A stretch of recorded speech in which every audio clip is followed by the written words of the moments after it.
Dalam nama Bapa, Putra, dan Roh Kudus. Amin. Selamat pagi saudara-saudari terkasih dalam Yesus Kristus. Pada hari ini kita merenungkan firman Tuhan dari Injil Markus bab 6 ayat 30 sampai dengan 34 dalam perikop Yesus memberi makan 5.000 orang. Saudara-saudari terkasih, dalam bacaan Injil Markus hari ini, kita melihat murid-murid mengajak Yesus untuk pergi ke tempat yang sunyi supaya mereka bisa beristirahat sebentar. Tetapi pada saat mereka berlayar, orang-orang banyak melihat dan mengetahui kemana tujuan Yesus. Mereka pun pergi mengikuti, melewati jalan pintas agar mereka sampai duluan. Saat mereka mendarat, Yesus melihat banyak orang.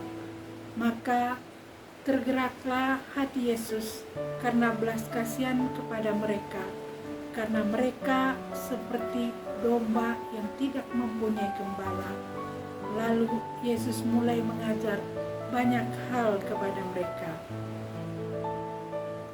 Saudara-saudari terkasih, dalam bacaan ini kita melihat bahwa Yesus tergerak hati pada setiap umatnya, lebih pada mereka yang berharap padanya. Orang-orang yang datang pada saat itu, mereka pasti sudah mendengar dan melihat ajaran dan mujizat yang telah Yesus lakukan, sehingga mereka tidak segan-segan mengikuti Yesus kemanapun pergi.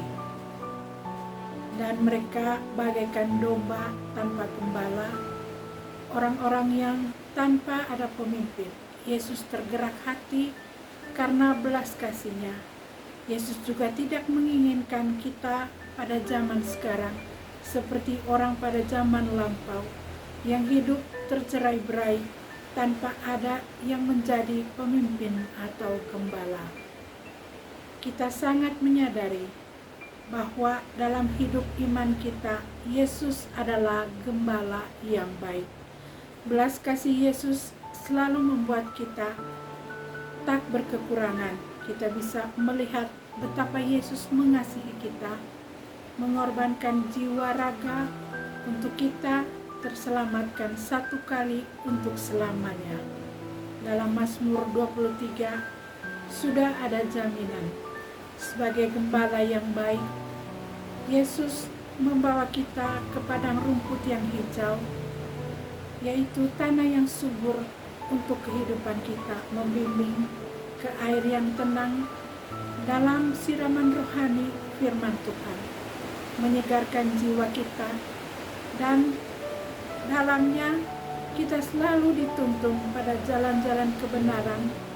Kita pun tidak takut walaupun hidup dalam dunia yang kelam, karena berbagai godaan, gada dan tongkatnya menghibur kita. Kekuatan dan kebenaran Allah selalu menghibur kita.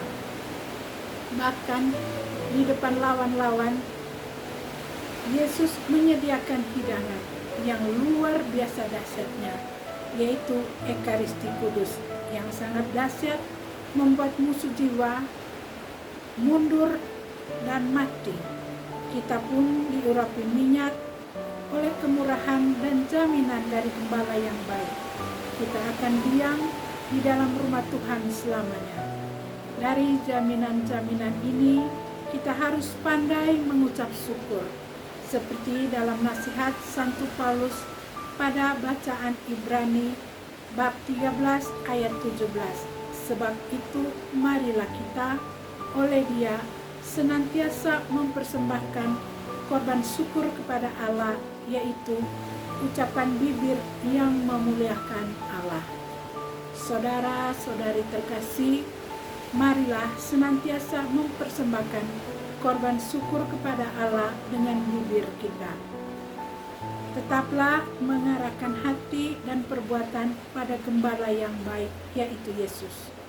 Ikut teladan Yesus, selalu tergerak hati oleh belas kasih pada orang-orang yang membutuhkan, walaupun itu dimulai dari hal-hal yang kecil.